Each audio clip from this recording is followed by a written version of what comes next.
Hi everyone, ಇವತ್ತಿನ recipe puliyogare ಯಾವ ರೀತಿ ಮಾಡೋದು ನೋಡೋಣ. ಒಂದು ಬಾಣಲಿಗೆ ಆಯಿಲ್ ಹಾಕ್ಕೊಂಡು ಆಯಿಲ್ ಕಾದ್ಮೇಲೆ ಶೇಂಗಾ ಹಾಕ್ಕೊಂಡು ಫ್ರೈ ಮಾಡ್ಕೊಳ್ಳೋಣ. ಫ್ರೈ ಮಾಡ್ಕೊಂಡಿದ್ದಾದಮೇಲೆ ಇದನ್ನು ಒಂದು ಪಕ್ಕಕ್ಕೆ ಎತ್ತಿಟ್ಕೊಳ್ಳೋಣ. ಅದೇ ಬಾಣಲಿಗೆ ಸಾಸಿವೆ, ಕರಿಬೇವು, ಒಣಮೆಣಸಿನ್ಕಾಯಿ, ಕಡಲೆಬೇಳೆ, ಉದ್ದಿನಬೇಳೆ ಹಾಕ್ಕೊಂಡು ಇದನ್ನು ಸ್ವಲ್ಪ ಹೊತ್ತು ಫ್ರೈ ಮಾಡ್ಕೊಳ್ಳೋಣ.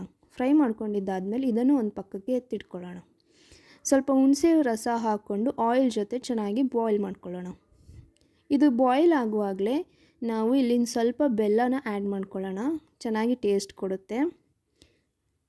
ಬೆಲ್ಲನ ಆ್ಯಡ್ ಮಾಡಿಕೊಂಡು ಮಿಕ್ಸ್ ಮಾಡಿಕೊಂಡು ಈ ಕನ್ಸಿಸ್ಟೆನ್ಸಿಗೆ ಬರೋ ತನಕ ನಾವು ಮಿಕ್ಸ್ ಮಾಡ್ತಾನೆ ಇರಬೇಕು.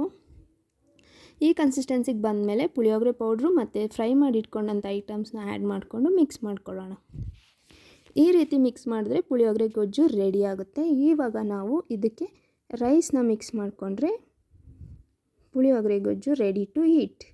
ಈ ರೀತಿ ಒಮ್ಮೆ ಟ್ರೈ ಮಾಡಿ ನೋಡಿ. ಪುಳಿಯೋಗರೆ ತುಂಬಾ ಟೇಸ್ಟಿಯಾಗಿ ಬರುತ್ತೆ. Thanks for watching.